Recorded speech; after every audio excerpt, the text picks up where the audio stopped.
গাজীপুরের কাপাসিয়া উপজেলায় স্ত্রী সন্তান সহ ৫ জনকে ঘরের ভেতরে জবাই করে হত্যার অভিযোগ পাওয়া গেছে স্বামী ফুরকানের বিরুদ্ধে। পারিবারিক কলহের জেরে স্থানীয় রওতকোনা গ্রামে শুক্রবার গভীর রাতে এ হত্যাকাণ্ডের ঘটনা ঘটেছে বলে জানিয়েছে পুলিশ।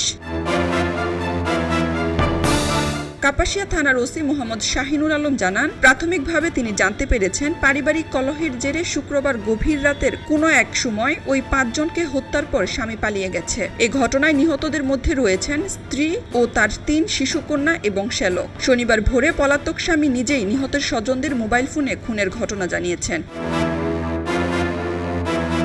পুলিশ জানায়, হত্যাকাণ্ডের কারণ এখনো নিশ্চিত হওয়া যায়নি। ঘটনাস্থল ঘিরে তদন্ত চলছে এবং এ ঘটনায় প্রকৃতপক্ষে কারা জড়িত রয়েছে তা শনাক্তে কাজ করছে আইনশৃঙ্খলা বাহিনী। খবরের কাগজ, নিখাদ, নির্ভীক, নিরপেক্ষ।